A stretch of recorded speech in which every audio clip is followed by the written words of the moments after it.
Welcome to Ideias Muitas! Teacher Thiago here, and today we are going to talk about conditionals from basic to advanced. But remember, if you don't click here, you won't get notifications of future classes. Click here right now. Click here right now. Yeah? Okay, let's go.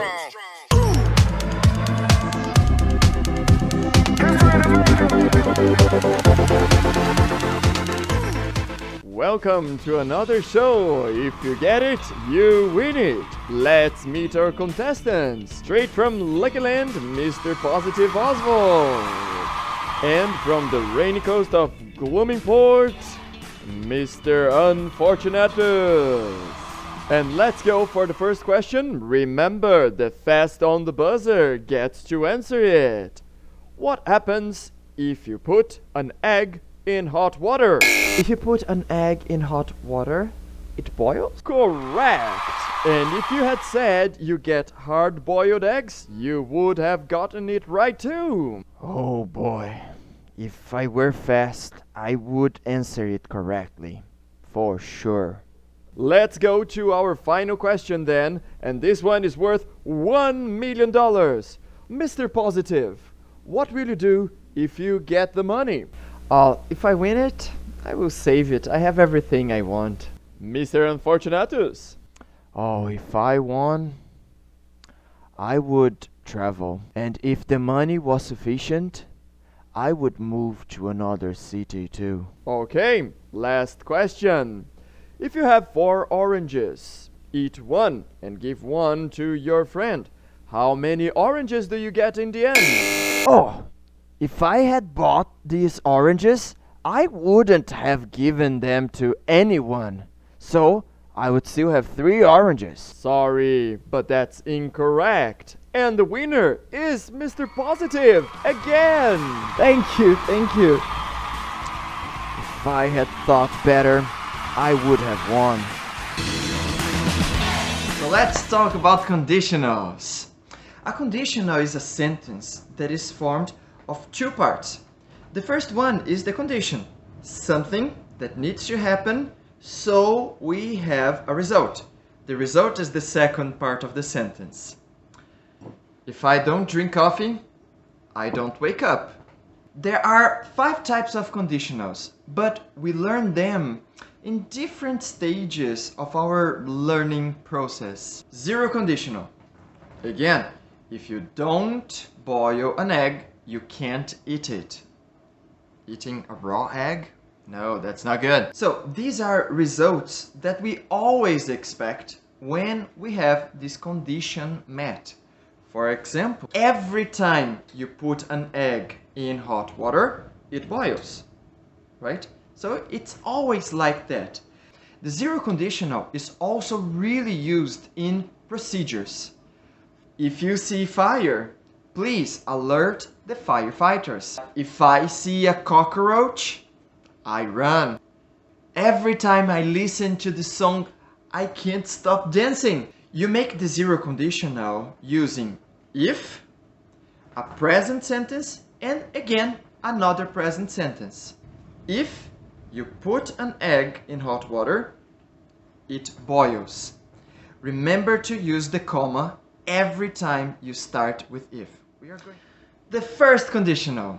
The first conditional is used to talk about a present or future possibility.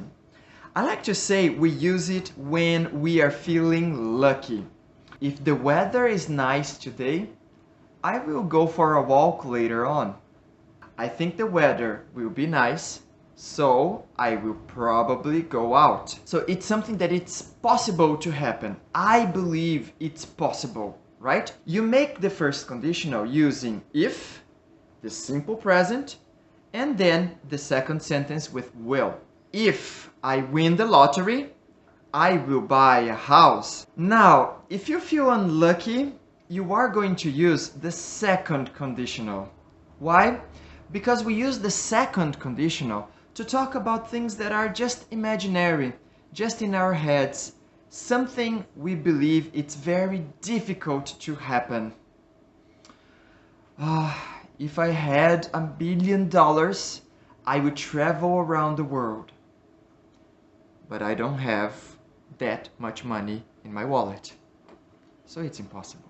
Note that we still use the second conditional to talk about a present or a future impossibility. Yes, something that is imaginary, but for now or for the future. To make the second conditional, we use if, the simple past, and would. Again, we use the simple past, but we are talking about a future or a present situation, all right? If I had straight hair, I could make that hair flip from Prince Charming, huh? For he was the bravest and most handsome in all the land. So sad. Thiago, how do we talk about a past condition then? You are going to use the third conditional.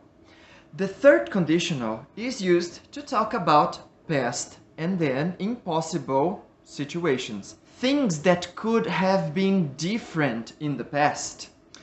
I like to say that it's something related to a regret, or when we receive lectures from our parents. If I had studied more, I would have passed my maths exam yesterday. If you had slept early yesterday, you wouldn't have been late for your class today in the morning, mister. So, to make the third conditional, the structure is a little bit bigger, so try to memorize it. If, past perfect, would, present perfect. Thiago, can you repeat that again? If, had and the participle, would, have participle. The fifth type of conditionals are the mixed ones. We have learned about the second conditional, a condition in the present and a result in the present or in the future. The third conditional, a condition in the past and a result in the past. How about mixing and matching those guys now? Sometimes we have a condition in the past and results now in the present or in the future. If I had paid attention in my class yesterday, I wouldn't need to study this weekend. Sniff, sniff. The other possibility is something that is always true, has always been true, since you were born until today, and a result you had with this back in the past. If I were more outgoing, I would have talked to that girl yesterday.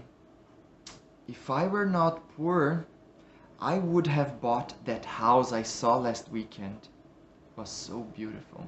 Well, getting to the final tips, as I have mentioned before, you always need a comma when you start with the if clauses. If I have more time, I will play a game. You can also invert the sentences. Start with the result.